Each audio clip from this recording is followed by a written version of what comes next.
தமிழக சட்டப்பேரவை தேர்தல் முடிவுகள் வெளியாக இன்னும் சில தினங்களே இருக்கும் நிலையில் தமிழக வெற்றிக் கழகம் தனது வேட்பாளர்களுடன் வாக்கு எண்ணிக்கை தொடர்பான முக்கிய ஆலோசனைகளை நடத்தியுள்ளதாக தகவல் வெளியாகியுள்ளன. மே 4ஆம் தேதி நடைபெறவுள்ள வாக்கு எண்ணிக்கையை முன்னிட்டு கட்சியின் அடுத்த கட்ட நடவடிக்கைகள் குறித்து பனையூரில் ஆலோசனை கூட்டம் நடைபெற்றதாக கூறப்படுகிறது. தமிழகம் முழுவதும் ஏப்ரல் 23ஆம் தேதி நடைபெற்ற வாக்குப்பதிவின் முடிவில் விரைவில் வெளியாக உள்ள நிலையில் பிரதான கட்சிகள் அனைத்தும் தங்களது வெற்றி வாய்ப்புகளை ஆய்வு செய்து வருகின்றன.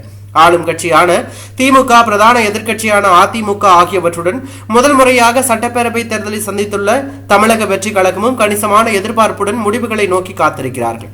கட்சியின் உள்முக ஆய்வுகளின்படி அடிப்படையில் சில தொகுதிகளில் வெற்றி வாய்ப்பு இருப்பதாக மதிப்பீடு செய்யப்பட்ட வேட்பாளர்களுடன் இந்த ஆலோசனை நடைபெற்றதாக கூறப்படுகிறது. குறிப்பாக முக்கிய தொகுதிகளில் போட்டியிட்ட வேட்பாளர்களுக்கு வாக்கு எண்ணிக்கை மையங்கள் பின்பற்ற வேண்டிய நடைமுறைகள் குறித்து விரிவான விளக்கங்கள் அளிக்கப்பட்டதாக தகவல் வெளியாகியுள்ளன.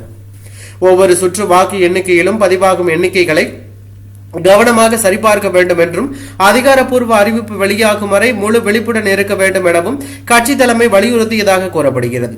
மேலும் குறைந்த வாக்கு வித்தியாசத்தில் முடிவுகள் அமையக்கூடிய தொகுதிகளில் மறு வாக்கு எண்ணிக்கை அல்லது சட்ட ரீதியான சவால்கள் எழலாம் என்பதால் அதற்கான சட்ட ஆலோசகர்கள் தயாராக இருக்க வேண்டும் எனவும் அறிவுறுத்தப்பட்டுள்ளதாக கூறப்படுகிறது. வெற்றி அல்லது தோல்வி எதுவாக இருந்தாலும் அமைதியாகவும் பொறுப்புடனும் செயல்பட வேண்டும்.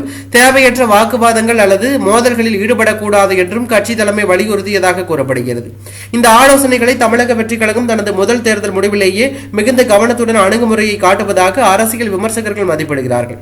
மே 4ஆம் தேதி வெளியாகும் தேர்தல் முடிவுகள் தமிழக அரசியலின் அடுத்த கட்ட சமநிலையை தீர்மானிக்கும் முக்கிய தருணமாக பார்க்கப்படுவதாக தகவல் வெளியாகி பரபரப்பையும் அதிர்ச்சியும் ஏற்படுத்தி உள்ளது.